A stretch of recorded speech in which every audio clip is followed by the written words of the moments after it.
Nggak apa-apa. Kalau aku ada Iya, waktu saya nggak apa-apa. pengen telepon Miss itu udah dari beberapa hari yang lalu, dari kejadian yang pertama sama temennya itu. Cuman kan saya pikir masih aman, majikan nggak kenapa-napa. Ya malam ini saya udah benar-benar ketakutan. Tapi kamu tidur sendiri kan, Dok?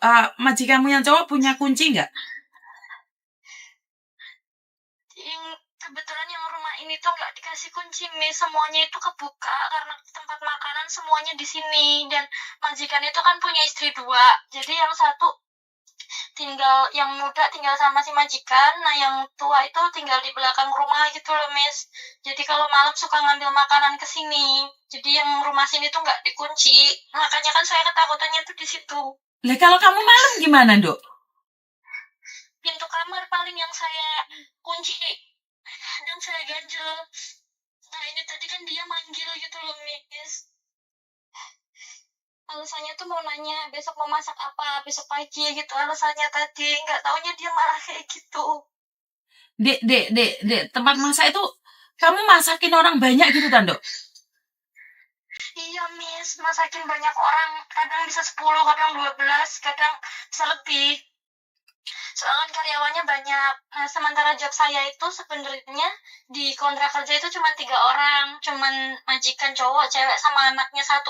Dan alamatnya itu nggak yang saya tinggalin ini, yang di rumah istri muda itu. Dan tiap hari itu juga kerjanya itu ngurusin, nyapuin kebun yang gede banget. Soalnya kontrakannya kan banyak, jadi halaman-halamannya kontrakan itu saya semua yang nyapuin, Miss.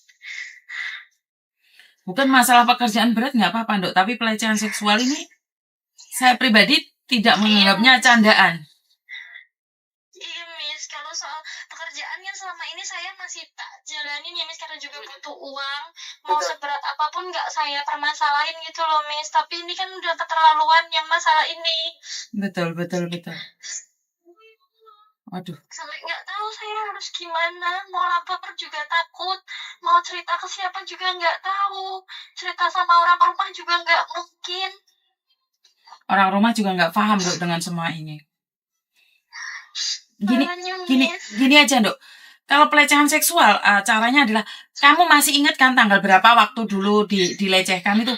Kamu tulis di kertas, Dok. Kamu tulis di kertas tanggal berapa, jam berapa, terus hari ini, kejadian hari ini. Ya, ada buktinya.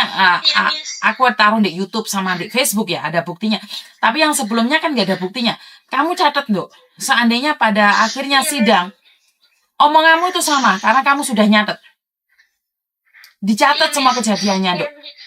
Ya, dan sekarang kalau kamu istirahat, apalagi mandi, kamu kunci kamarmu, dan kalau ada apapun telepon aku. Sekarang nomormu tak simpan, sayang.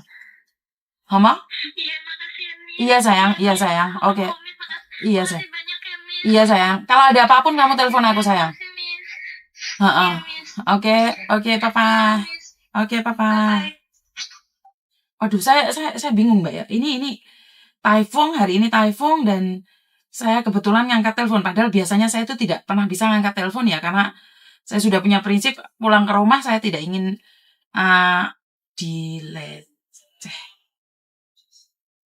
dilecehkan, karena saya harus menyimpannya ini. Saya itu akan menyimpan semuanya ini karena apa? Karena ini sangat penting buat saya. Suatu saat dia akan menelpon atau SMS saya lagi, jadi saya tahu. Karena kalau enggak, saya itu enggak ingat satu-satu karena banyak sekali yang telepon.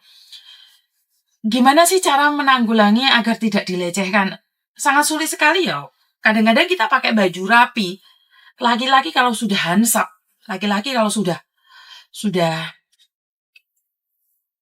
pikirannya mesum, itu bukan karena dari pakaian ya, Mbak ya. Jadi jangan salah sangka. Banyak mbak-mbaknya yang komen diperkosa karena lihat aja bajunya seksi, lihat aja pakai BH kayak gitu. Bukan hanya itu ya, kadang-kadang laki-laki tuh melihat itu bukan dari cara pakaiannya. Iya, mungkin karena mengundang nafsu. Tapi kadang-kadang ya ditutupin pun, kalau laki-laki nafsu itu mereka bisa melakukan gitu loh. Jadi kadang-kadang laki-laki malah tidak nafsu lihat perempuan yang semuanya serba dibuka. Biasanya laki-laki itu malah tidak memandang gitu loh. Malah perempuan yang ditutup rapat itu malah laki-laki pingin mendapatkannya. Jadi jangan pernah menghakimi dan bilang, ya jelas lah diperkosa bajunya kayak gitu. Ya jelas lah dihansapi sama majikannya karena dia pakai baju kayak gitu. Sebenarnya tidak ya. Ya pakai baju seksi mungkin faktor untuk memancing nafsu ya. Tapi sebagian laki-laki, saya selalu bilang, sebagian laki-laki bilang, kalau suka itu, kalau nafsunya keluar, dia tidak memandang siapa perempuan itu. Bahkan mereka tidak peduli itu cantik, tua, muda, yang penting bisa menyalurkan hasratnya, mereka tuh nggak peduli. Ini dari beberapa orang ya, termasuk saudara-saudara saya, adik-adik saya yang cowok-cowok itu kadang-kadang saya berbincang-bincang. Bener nggak sih? Jadi ini cuma pengalaman yang saya tahu ya Mbak ya, maksudnya pengalaman dari orang-orang yang saya tanya, pengalaman dari sekitar saya, termasuk keluarga saya, termasuk kadang-kadang suami saya kadang-kadang ngomong, "Yuh, pakai perempuan pakai baju kayak gitu." Terus aku bercandain, lo nafsu kali." Weh, nafsu pun nafsu lah, tapi jangan dilihat di tempat umum. Jadi saya kurang tahu, kasih saya saran, pandangan atau kritik tentang gimana cara menghindari laki-laki hidung belang. Tapi masalahnya hidung belang ini di rumah kita sendiri. Sementara kita terikat kontrak kerja dan sangat sulit dibuktikan bagi saya, Anda, sebagai perempuan untuk membuktikan kesalahan laki-laki saat melakukan pelecehan seksual. Karena yang saya dengar, yang saya lihat kemarin tuh anak Filipina kalah juga waktu mengasuskan ini. Jadi saya kayak ngeri-ngeri sedap ya. Perempuan itu serba kalah, serba salah ya. Dan kita tidak cukup bukti, Mbak. Masa dipeluk, dirangkul itu dipidana sementara nggak ada buktinya. Nah, nggak ada buktinya saya tahu, tapi kan beban mental toh Mbak. Ayo dewe mau moro dek omah diambung majikannya lanang, geli tuh nggak Mbak? Saya nggak habis pikir kenapa laki-laki semurah itu. Menurut saya adalah laki-lakinya murah, bukan perempuannya murah. Kecuali memang TKW-nya mau, majikannya mau, itu beda lagi, saya no comment ya.